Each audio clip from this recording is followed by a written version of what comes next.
श्रीमान् वेङ्कटनाथार्यः कवितार्किककेसरी वेदान्ताचार्यवर्यो मे सन्निधत्तां सदा हृदि अस्मद्गुरुपरम्परायै நமः. இப்போ போன ஸ்லோகத்துல சித்த வஸ்துவில கூட வித்தப்தி வரும், பிரதம வித்தப்தி சித்த வஸ்துவிலேயே வரும், அதுலயும் வரும் அப்படின்னு சொல்லிட்டு முதல் விற்பத்தியே அப்படிங்கிறதுக்கு ரெண்டு உதாரணம் அங்க சாதிச்சார்.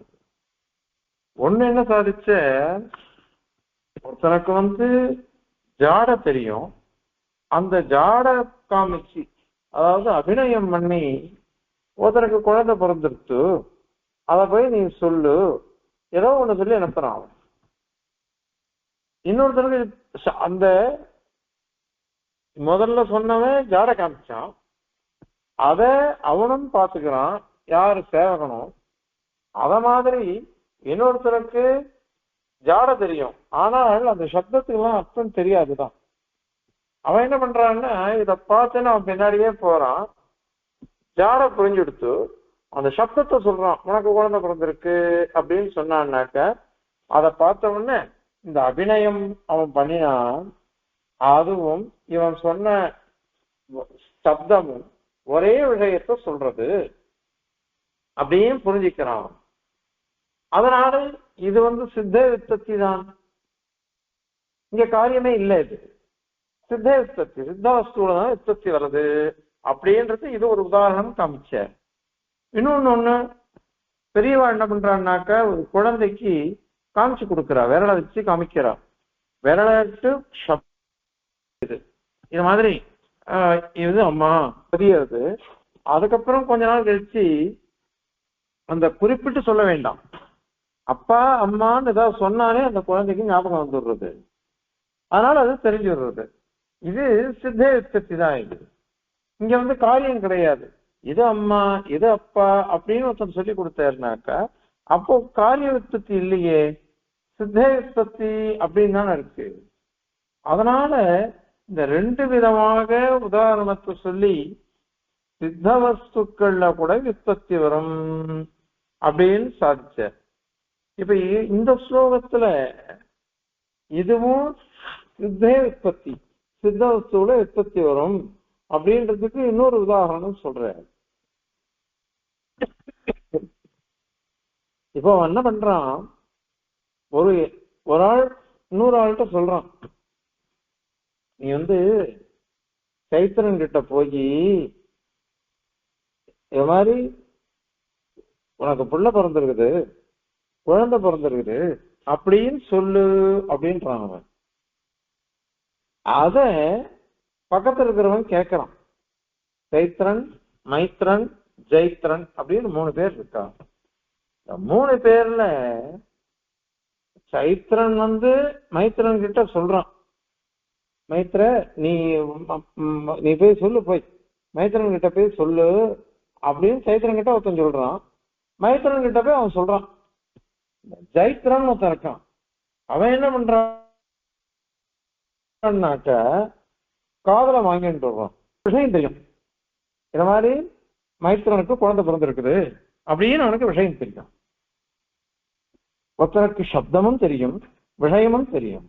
இன்னொருத்தனுக்கு சப்தம் தெரியாது, விஷயம் ஒண்டி தெரியும். சேவகன் இருக்கான் பாருங்க, போய் சொல்ல போறானே, அவனுக்கு ரெண்டுமே தெரிஞ்சிருக்குது அவனுக்கும். அப்ப என்ன ஆகுது, அவன் போய் சொல்றான் அங்க இந்த மாதிரி புத்திரஸ்தே ஜாதக அப்படின்னு சொல்றான். சொன்ன உடனே இவனுக்கு விஷயம் தெரியும் இல்லையா, இந்த மாதிரி அவனுக்கு குழந்தை பிறந்திருக்குன்னு தெரியும். தெரிஞ்சதுனால அவன் என்ன பண்றான், சந்தோஷப்படுறான். ஏன்னா இந்த இவன் சப்த பிரயோகம் பண்ணானே, இந்த சப்தமானது இந்த அர்த்தத்தை உடையது, நான் எதை நான் தெரிஞ்சுட்டு இருக்கணும் அது இவனுக்கு சொல்றான், அத அப்படின்னு அவன் தெரிஞ்சுட்டு விடுறான். அதனால இப்ப சித்த விற்பத்தி தான், சித்த வஸ்துல தான் விற்பத்தி வந்திருக்குது. இங்க காரிய ஜனகமே எதுவும் இல்லை, காரியத்தை சொல்ற வாக்கியமே எதுவும் கிடையாது, சித்த வாக்கியமா தானே இருக்கிறது. அதனால இவனுக்கு ஸ்பஷ்டமா தெரிஞ்சு போயிடுறது. அதெல்லாம் காரியார்த்தத்துலதான் யுக்தி வரும் அப்படின்னு நீ எப்படி சொல்ற? அதனால பிராபாகர மீமாம்சகனை பார்த்து இந்த விஷயத்தை சொல்றாரு. இதன் பேர்ல அவ ஒரு விஷயம் கேட்கிறான். நேற்று கூட சொன்னோம் தானே சொல்லச்சு. அதாவது புத்திரஸ்தே ஜாத்தகான்னு தான் சொல்றான் பதம். அந்த வாக்கியம் தான் இருக்குது. புத்திரஹ தே ஜாத்தகான்னு 3 பதங்களை பிரயோகம் பண்ணிட்டான். இவனுக்கு ஏற்கனவே விஷயம் தெரியும் தான். ஆனா அவன் சொன்ன வாக்கியத்தினால இந்த அர்த்தம் தான் சொல்லப்பட்டதுன்னு எப்படி தெரிஞ்சுக்க முடியும்? நியதி அங்க சொல்ல முடியுமா? நியதமா இதுதான் வருது அப்படின்னுட்டு எப்படி தெரியும் அது? ஏன்னா அவர் எத்தனையோ காரணங்கள் இருக்கலாமே. உனக்கு பணம் வந்துருக்குன்னு அர்த்தம் பண்ணிக்கலாம், அல்லது குழந்தை பிறந்திருக்குது சுகப்பிரதம் ஆச்சுன்னு சொல்லலாம், அல்லது சுகப்பிரதம் ஆச்சு நல்ல நட்சத்திரம் நல்ல லக்னத்துல பிறந்திருக்குது, நல்ல நட்சத்திரத்துல பிறந்திருக்குது, நல்ல திதியில பிறந்திருக்குது, நல்ல கிழமையில பிறந்திருக்குது அப்படின்னுட்டு. ஒரு 20 வருஷம் முன்னாடி மதுராந்தக மீச்சம்பாடு அமுது சுவாமி அத்துக்கடையன் போயிருந்தேன். அங்க போச்சே பழம் விற்கிறவன் ஒருத்தன். அவன் என்கிட்ட கஷ்டப்பட்டுருந்தான். எனக்கு தெரியும் சுவாமி, நான் பாதை, என்னுடைய பாதை, என் கஷ்டம் என்ன தெரியுமா? என்ன கஷ்டம் அப்படின்னா, எனக்கு புள்ள பிறந்தது ராகு காலத்துல பிறந்துட்டு நான் என்ன பண்றதுன்னு கேட்டான். இதெல்லாம் ஒண்ணும் இல்லை, குழந்தை பிறக்கிற காலம் நம்ம அதீனம் இல்லை, இது ஆபரேஷன் கிடையாது, அது இதுவா சுவாபாவிகமா நார்மலா பிறந்துருக்குது, அது நம்ம அதீனம் இல்லை, குழந்தை பிறந்தது தெரிஞ்சோ சந்தோஷப்படு, தெய்வம் நல்லதே பண்ணும் அப்படி அப்படின்னு சொல்லிட்டு வந்துட்டோம். ஆனால் அவன் மனசுல கஷ்டம் வருது, குழந்தை ராகுகாலத்து பிறந்துருச்சு அப்படின்னா அவனுக்கு கஷ்டம் வருது. இந்த மாதிரி எத்தனையோ இருக்கே. இதுக்கு என்ன காரணம் சொல்ல முடியும்? அதனால இப்போ குழந்தை பிறந்திருக்கு அப்படின்னு அவன் சொன்னா நீ அர்த்தம் பண்ணிக்கிற. ஆனா சுகப்பிரசவம் ஆச்சு, நல்ல லக்னத்துல பிரசவம் ஆச்சு, நல்ல நட்சத்திரத்துல பிரசவம் ஆச்சு, நல்ல இதர திதியில குழந்தை பிறந்திருக்குது, அதே மாதிரி பணம் வந்திருக்கு, உதயம் இருக்கு அப்படின்னு எத்தனையோ அர்த்தம் பண்ணிக்கலாமே. நியதம்ன்றது நீ எப்படி சொல்ல முடியும்? ஒரு நியமத்தை இங்க சொல்ல முடியுமா? அதனால இது எப்படி வரும் அப்படின்னு ஒரு கேள்வி கேட்கிறார். அதற்கு சுவாமி ரெண்டு விதமா பதில் சொல்றார். ஒண்ணு, இதே கேள்விய உங்க விஷயத்திலையும் கேட்கலாம், பசுமாட்டை ஓட்டிண்டு வா காமானைய அப்படின்னு சொன்னான். காமானையன்னு சொன்னாக்கா அவன் பசுமாட்டை ஓட்டுன்னு வந்துட்டான். சம்ஸ்கிருதத்துல கோஷப்தம் இருக்கு பாருங்க, அது ஸ்ரீலிங்கம் புள்ளிங்கம் ரெண்டுத்திலையும் ஒரே மாதிரி இருக்கும். போனாக்கா சோப்பு மாட்டை எடுத்துன்னு வா, அல்லது இதை கொண்டு வா, சோப்பு மாட்டை எடுத்துன்னு வா, குண்டான மாட்டை எடுத்துன்னு வா, புள்ளியான மாட்டை எடுத்துன்னு வா, அந்த மாதிரி கூட தோணலாமே. எப்படி வேணாலும் வரலாம் அர்த்தம் அதுக்கு. அவன் எந்த மாட்டை எடுத்துன்னு வரானோ அந்த மாட்டை பார்த்துட்டு நாம அர்த்தம் பண்ணிட்டு போயிடலாமே. அவன் சொன்ன வார்த்தைக்கு இதுன்னு விபரீதமா கூட அர்த்தம் பண்ணிக்கலாம். அதனால நீ சொல்ற விஷயத்திலையும் அநியதி, நியமம் இல்லை அப்படின்றது சொல்லலாம். எந்த வாக்கியத்தை சொன்னாலும் இதுதான் அர்த்தம் அப்படின்னு எப்படி சொல்ல முடியும்? இது இன்னொரு விஷயம் இருக்கு. சம்ஸ்கிருத சப்தங்கள்லாம் சில சப்தங்களுக்கு ஒரே அர்த்தம் இருக்கலாம், சில சப்தங்களுக்கு பல அர்த்தம் இருக்கலாம். ஹரிஹி அப்படின்ற சப்தத்துக்கு 16 அர்த்தம் இருக்குதுன்னு சொல்லியிருக்கார். பெருமானை சொல்லும், இந்திரனை சொல்லும், குரங்க சொல்லும், மண்டூகம் தவக்கலையை சொல்லும், மான சொல்லும், சிம்மத்தை சொல்லும், இப்படி எத்தனையோ அர்த்தம் இருக்காது. அப்படி இருக்குச்சே அவன் சொல்லச்ச எப்படி அர்த்தம் பண்ணிப்பீங்க நீங்க? அவன் சொன்னான்னாக்க ஸ்ரீமத் ராமாயணத்துல ஹரீஸ்வரான்னு அடிக்கடி வரும். அந்த ஹரீஸ்வரான்னு சொன்னாக்க குரங்குகளுடைய தலைவன் அங்க அர்த்தம் பண்ணிக்கணும். அங்க மான்களுடைய தலைவன், சிம்மங்களுடைய தலைவன், பெருமானுடைய தலைவன், இந்திரங்களுடைய தலைவன் அப்படின்லாம் அர்த்தம் வராது அங்க. ஏன்? ஸ்ரீமத் ராமாயணத்துல குரங்குகளுடைய கதை தானே, சுந்தரே சுந்தரி சீதா. ஆனா நம்ம என்ன பண்ணுவோம், அந்தந்த சமய சந்தர்ப்பத்துக்கு ஏற்ற மாதிரி தான் அர்த்தம் பண்ணிப்போம். நாம சொல்ற சமயம் சந்தர்ப்பம் அதை வச்சுட்டு தான் அர்த்தம் பண்ணிப்போம்.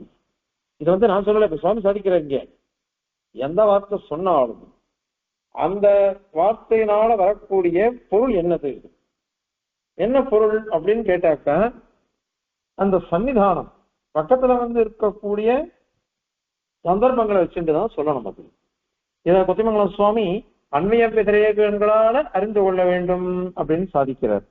நேர்மறை எதிர்மறை இதை ரெண்ட கொண்டு தெரிஞ்சுக்கணும். என்ன இப்ப நேர்மறை என்ன எதிர்மறை அப்படின்னு சொன்னோம்னு வச்சுக்கோங்க.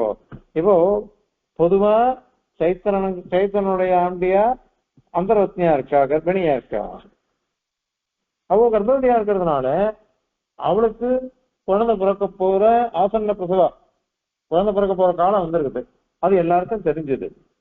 இவனுக்கும் தெரியும், கேட்கறவனுக்கு தெரியும். கேட்கறவனுக்கு அது தெரியறது. கேட்கறவனுக்கு தெரியறதுனால அந்த சமய சந்தர்ப்பத்தை வச்சு பார்க்கலாம். அது மட்டும் இல்ல, சுகப்பிரசவம்னு சொன்னாலும் சரி, நட்சத்திரம் நல்ல நட்சத்திரம் நல்ல லக்னம் எதை சொன்னா என்ன, ஆனா அந்த பிரசவத்தை சுத்தி தான் வந்துட்டு இருக்கு, வேற எதை பத்தியும் வரல இந்த இடத்துல. அதனால இதை சொன்னால் தோஷம் இல்லையோ இல்லையோ, அந்த அர்த்தத்தை அந்த சந்தர்ப்பத்தை வச்சுன்னு அர்த்தம் பண்ணிக்கிறான் இவன். சந்தர்ப்பத்தை வச்சுன்னு அர்த்தம் பண்ணிட்டாக்கா அதுல ஒரு தவறு வராது. இன்னொரு விஷயம், பணம் வந்தது அப்படின்னு சொன்னா ஏதோ சந்தோஷம் இருக்கும், பணமே சந்தோஷத்தை கொடுத்துருமா. ஆனால் குழந்தை பிறந்திருக்குன்னு சொன்னாக்கா எப்பேற்பட்டவனுக்கும் சரி, எத்தனை குழந்தை பிறந்தாலும் சரி, அவளுக்கு இவ்வளவு ஆனந்தம் வரும். ஏன்னா மக்கள் செல்வம் இது சாதாரண செல்வத்தை காட்டிடும் மக்கள் செல்வம் இது. இந்த பிரஜைன்றது சாமான்யமா நம்ம சந்ததிக்கோசரம் வருது.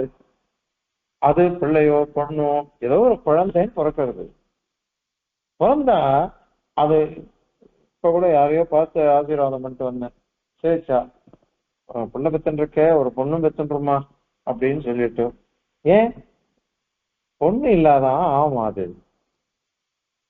ஆத்துல 2 பொண்கள் நமக்கு 3 பேத்திகள் வந்துட்டாக்க ஆம்பளை குரலை காட்டிலும் பொம்பளை குரல் கலகலகலகலன்னு ஆமையும் இருக்குது. எல்லா ராத்திரியும் இதுதான் அது. அதனால ஏதோ ஒண்ணு பிறக்கணும். ஒரு குழந்தை பிறந்தாலே சந்தோஷம். அதுல பிள்ளை குழந்தையோ பெண் குழந்தையோ எது பிறந்தாலும் ரொம்ப சந்தோஷம். அப்படி பிறந்தா அதை சொன்னாக்க எவ்வளவு ஆனந்தம் வரும் எல்லாருக்கும். அதனால இதுதான் முக்கியமான பொருள். இது சந்தர்ப்பத்தை வச்சுட்டுதான் அர்த்தம் பண்ணிக்கிறோம்.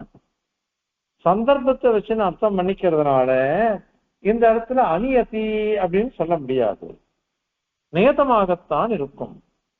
அநியத்தின்னு சொல்ல முடியாது. ஏன் அப்படின்னா அந்த சந்தர்ப்பத்தை வச்சு நம்ம தெரிஞ்சுக்கிறோம் இல்லையோ.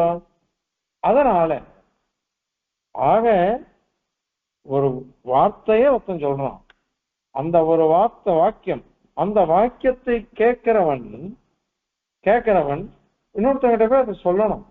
அதை சொல்லும் பொழுது விஷயத்தை மாத்திரம் புரிஞ்சின்றவன், ஆனால் அதனுடைய பொருளை தெரிஞ்சுக்காதவன். அந்த சப்தத்தை அவன் கேட்டுட்டு இவன் என்ன பண்றான்னாக்க அந்த அர்த்தத்தை தெரிஞ்சுட்டுருவான்.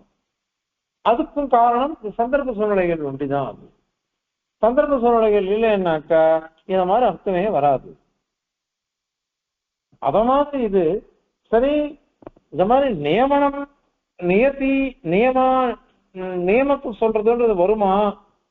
வரும் தான் நாங்க சந்தர்ப்பத்தை வச்சுட்டு சொல்றோம். நீ வராதுன்னு சொன்னீங்கன்னாக்க ஒன் பட்சத்திலையும் நாங்க அந்த மாதிரி கேட்போம். இன்னைக்கும் இதுக்கெல்லாம் பிரதிபந்தின்னு பேரு. பிரதிபந்தி நம்மளை பார்த்து ஒருத்தர் தோஷம் சொன்னான்னாக்க அதே தோஷத்தை அவ பேருக்கு திருப்பி அடிக்கிறது. அந்த திருப்பி சொன்னான்னாக்க அதிலேயே அவ கீழே வந்துருவா. 2 பேரும் ஒரே கேள்வி கேட்போம் பரஸ்பரம். ஆனால் உனக்கு பதில் சொல்ல முடியாது. உனக்கு நீ சமய சந்தர்ப்பத்தை விஷயம் நீ சொல்லணும்னு சொல்லுவேன், அப்ப நானும் சமய சந்தர்ப்பத்தை விஷயம் சொல்லணும்னு சொல்லுவேன். அப்படி சொன்னேன்னாக்கா 2 பட்சமும் சமமா இருக்கா இல்லையா? அதனால காரியத்துலதான் விற்பத்தி வரும் அப்படின்னு எப்படி உன்னால சொல்ல முடியும்? அப்படி சொன்னேனாக்கா நான் சித்தார்த்தத்துலதான் விற்பத்தி வரும் நான் சொல்லுவேன். அப்படி சொல்றதுனால நீயும் என்கிட்ட பட்டுப்ப நானும் உங்ககிட்ட பட்டுப்பேன், ரெண்டு பேரும் ஒண்ணு ஒத்துக்கலாமே. அவன் ரொம்ப மூர்தன்யமாக விதிவாக்கியத்துலதான் வரும் நிறைய சொல்றா பிரபாகரன் அம்சக்கார். ஒரு வாக்கியத்தை எடுத்துட்டாக்கா அது விதிவாக்கியமா இருக்கணும், அது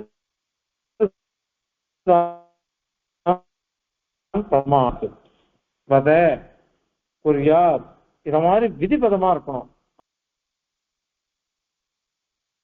அர்த்தம் வரும் அப்படின்னு அவ சொல்றா. அதுலயும் ஒருபடி மேல போய் தான் முக்கிய அர்த்தம். லௌகிக வாக்கியங்களுக்கு முக்கிய அர்த்தம் கிடையாது, லௌகிக வாக்கியங்களுக்கு முக்கிய அர்த்தம் கிடையாதுன்னு அவ சொல்றா. இது வந்து ஸ்ரீபாஷகாரர் ஸ்ரீபாஷ்யத்துல முதல் அதிகரணத்திலேயே ஜிக்ஞாசாதிகரணத்துல ஜிக்ஞாசாதிகரண ரச்சனை அப்படின்னு பேர். ஜிக்ஞாசாதிகரண ரச்சனையில பிராபாகரன் தான் பூர்வபக்ஷி. அந்த பிராபாகரன் கேட்கிற கேள்விக்கு பதில் சாதிக்கிற சூத்திரக்காரர் அப்படின்னா அங்க இது அங்க சுபப்பிராசி ஒண்ணு கேள்வி கேட்டிருக்காரு. இது நியாயமா? இது வியாசர் சூத்திரக்காரர், அவர் சூத்திரம் பண்றார். பிராபாகரன் எப்போ வரான்? ஒரு 1500 வருஷத்துக்குள்ளதான் வந்திருக்கான். ஆனால் சூத்திரக்காரர் எத்தனையோ காலங்கள், எத்தனையோ சம்பவத்துக்கு முன்னாடி, கிட்டத்தட்ட இவா எழுதுறது கிமு 5ஆம் நூற்றாண்டுன்றார். ஏதோ ஒண்ணு போட்டோம். அவருக்கு எப்படி தெரியும் பிராபாகரன் நாளைக்கு கேட்பான்னுட்டு? பிராபாகரன் வந்து இந்த மாதிரி ஆட்சேபம் பண்ணுவான்னு சொல்லிட்டு அவர் போடுவேரா அப்படின்னு ஒருத்தன் வருவான்னு தெரியுமா? அப்படின்லாம் கேட்டாக்க சுபப்பிரகாசிகளை சொல்லச்சே அப்படி கிடையாது. இது வந்து சூத்திரக்காரர் என்ன பண்றாருனாக்கா மகா தபஸ்வி இல்லையோ, அவருடைய எதிர எல்லாம் ஓடுறது. எப்படி எப்படிலாம் ஆக்ஷேபம் வரும், ஆக்ஷேபங்கள் எப்படி வேணாலும் வரலாம். அதை கொண்டு அந்த ஆக்ஷேபத்துக்கெல்லாம் சமாதானம் சொல்லணும். அதெல்லாம் யோசிச்சுதான் சூத்திரக்காரர் பண்ற. சகதூஷணியும் சுபப்பிரகாசியை சேர்ச்சவாளுக்கு தெரியும். ஒரு வாதத்தை எடுத்துட்டாக்கா எப்படி எப்படி அவ வந்து சொல்லிருக்க கூட மாட்டா, அவ எழுதி பூர்வபக்ஷிகள் சொல்லியிருக்க கூட மாட்டா. ஆனா சுவாமி அத்தனையும் போட்டுடுவார். ஏன் போட்டுருவார் அப்படின்னாக்கா, நீங்க இந்த மாதிரிலாம் கேள்வி வந்ததுன்னா அதெல்லாம் பதில் சொல்லணும், அதுக்கோசரம். இதெல்லாம் சம்பவ பட்சங்கள் பேரு, அப்படி பண்ணணும் அது. அதனாலதான் அவ என்ன பண்ணினா, எங்க அத்வைத மதத்துல இது மாதிரி நாங்க சொல்லவே இல்லை, சொல்லாத விஷயத்தெல்லாம் உங்க ஸ்ரீபாஷகாரர் சாதிச்சிருக்காரு அப்படின்னு கேட்டுட்டா. அதுக்கோசரம்தான் பரகால சுவாமி என்ன பண்ணார், அபிநவ ரங்கநாத சுவாமி கூடார்த்த சங்கிரகம்ன்ற வியாக்கியானத்தையே அனுகிரகிச்சார். அவ எங்க எங்க இத மாதிரி சொல்லிருக்காளோ, பாஷகாரர் சொன்ன விஷயத்துக்கெல்லாம் பிரமாணம் எங்க இருக்கு? அத்வைத சித்தியில இருக்கும், சங்கராச்சாரிய சொன்னதுல இருக்கும், பஞ்சபாதியில இருக்கும், பஞ்சபாதிக விவரணத்துல இருக்கும், பாமதியில இருக்கும், எல்லாத்தையும் எடுத்து காமிச்சார். அதனால இவ எல்லாருமே சம்பவ பட்சங்களால் சென்று ஆக்ஷேபம்லாம் பண்ணுவார்.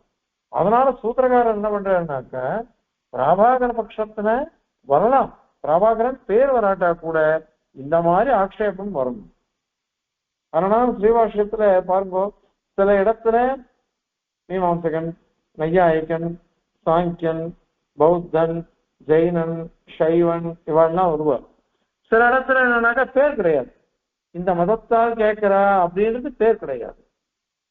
அது இல்லாமலே பொதுவா பூர்வபக்ஷ சித்தாந்த யுக்தின்னு வந்துடும். அதனால சூத்திரக்காரர் சித்திரக்கூட்டத்துல பண்றாரு. ஆகவே அதை யோசிச்சு யோசிச்சு சாதிக்கிறார் சுவாமி சூத்திரக்காரர். அதை எந்திரமானால் வித்யாசாதிகள் ரச்சனையில பண்றார். அது அத்தனைக்கும் அவ்வளவு வியாக்கியானங்கள் பண்றா மகான்கள்லாம். ஆகவே சித்தார்த்தத்துல விற்பத்தி வராது அப்படின்னு சொல்றது தப்பு. சித்தார்த்தத்திலையும் விற்பத்தி வரும். அன்னைக்கே சொன்னோம், இந்த மெத்தடாலஜி ரொம்ப அழகானது அப்படின்னுட்டு. முதல்ல என்ன சொன்ன, காரியார்த்தத்துல விற்பத்தி வரட்டும், ரெண்டாவது விற்பத்தி மூணாவது விற்பத்திலாம் சித்தார்த்தத்தில் கூட வரலாமே அப்படின்னுட்டு சொன்னேன். சித்த வஸ்துக்குள்ள வரலாம் அப்படின்ட்டு. அப்புறம் சித்தார்த்தத்திலையும் விற்பத்தி வருவோம்னு சொன்னேன் ரெண்டாவது பட்சத்துல. மூணாவது பட்சம் இப்ப சொல்றதெல்லாம், போன ஸ்லோகம் இந்த ஸ்லோகத்தெல்லாம் சொல்றது என்னன்னாக்கா, ஆத்திய விற்பத்தியே சித்தார்த்தத்துலதான் வரும், சித்த வஸ்துலதான் வருமே தவிர்த்து நீங்க சொல்ற பட்சத்துல வரவே வராது அப்படின்னு சாதிக்கிறோம். அதனால இங்க வந்து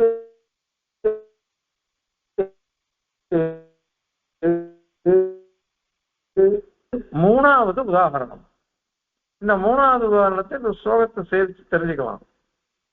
கஸ்சித் கஸ்யாபி பும்சஹ சுதஜனிமிஹ தத் பிரீதிகிருத்தம் ச ஜானன் தஜ்ஜன்னோத்தி பிரஹிருஷ்டே பிதரி சுதஜனே வேத்தி தத்வாச்ய பாவம் சக்யம் தத் ஹர்ஷஹேதுः சைதி நியமனம் சந்நிதானாதியுக்தேः ஆசீதத்சு பிரசூத்யாதி அநியதி கதனம் காரியவாக்கியேபி சக்கியம்.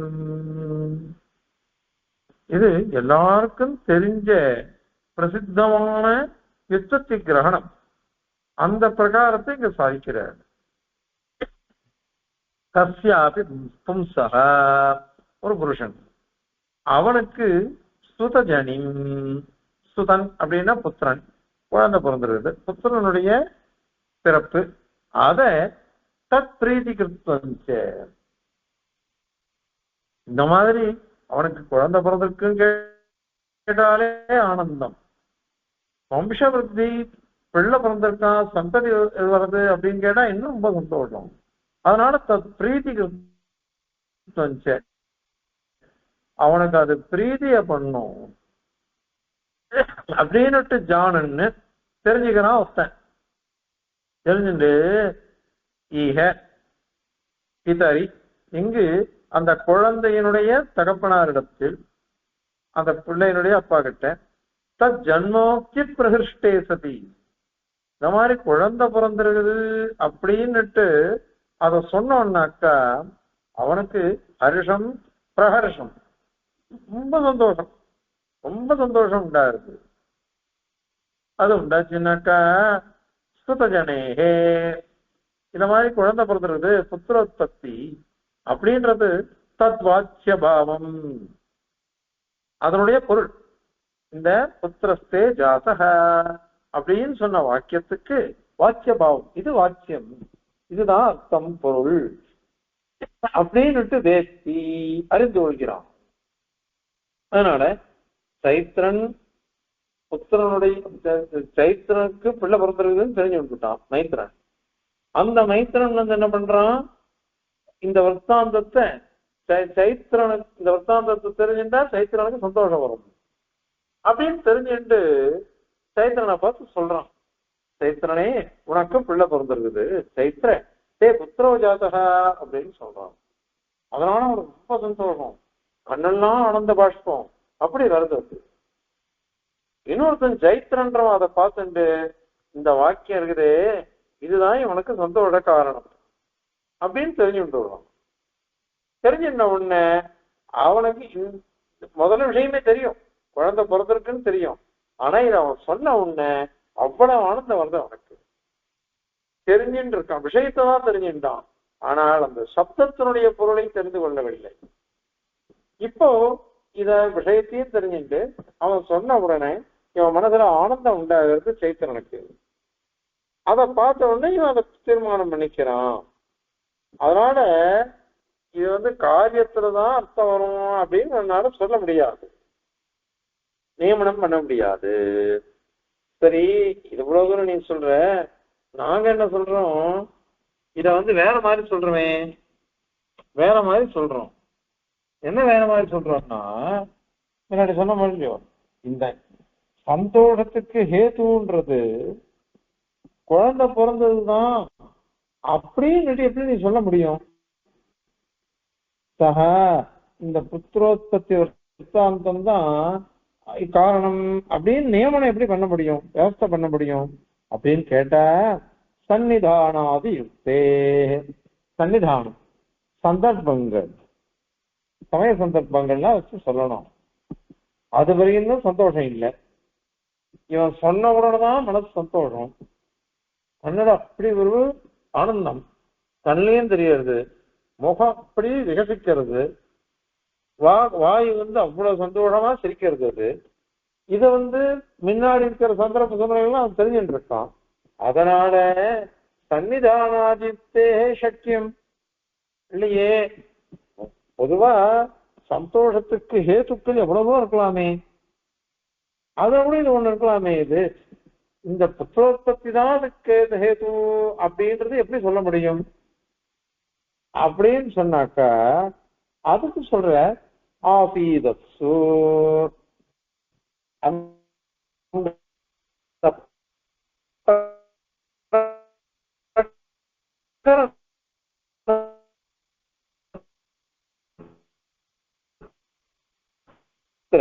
எவ்வளவோ சந்தோஷத்தை தான் இருக்கு அப்படின்றது சம்பவிக்காது. நீ கேட்ட அதுக்கு நாங்க என்ன சொல்றோம் தெரியுமா? பிரதிபந்தி காரிய வாக்கியத்து சக்கியம். காரிய வாக்கியத்துல கூட இந்த மாதிரி வரும். சந்தேகம் பண்ணலாம், எதை சொன்னாலும் சந்தேகப்பட முடியும். ஆனா சந்தேகப்படுறதே எங்க தீர்மானம் இல்லை. எல்லாமே சமய சந்தர்ப்பத்தை வச்சுட்டு தான் சொல்ல முடியும். அதனால அது முன்னாடியே சொல்லிட்டோம். இந்த மாதிரி பிரசவ காலமா இருக்கு, அதெல்லாம் எல்லாருக்கும் தெரிஞ்ச விஷயம். அதுக்கு குழந்தை பிறந்துடுத்து, அதை போய் சொல்றோம். சொன்ன உடனே ஒரு உற்சாகம் வருது. இன்னொன்னு, அது ஏற்கனவே சொன்ன மாதிரி எவ்வளவோ பணம் வரலாம், எத்தனையோ வரலாம், சந்தோஷம் வரலாம். ஆனால் குழந்தை பிறக்கிறச்சே வர்ற சந்தோஷம் எதிரியுமே வராது. இது பிரத்யக்ஷ அனுபவம் நம்ம எல்லாருக்குமே. அதனால அதை வச்சுட்டு தான் சொல்றது. அப்படி சொல்றதுனால நம்ம சித்தாந்தத்துல சொல்ற பிரகாரம் சித்த விஷயத்துல கூட விற்பத்தி வரும், அதை ஒண்டிதான் வரும் அப்படின்னு நாங்க சொல்லுவோம். காரியத்துல வரும், வந்தா நாங்க ஒத்துக்கிறோம்.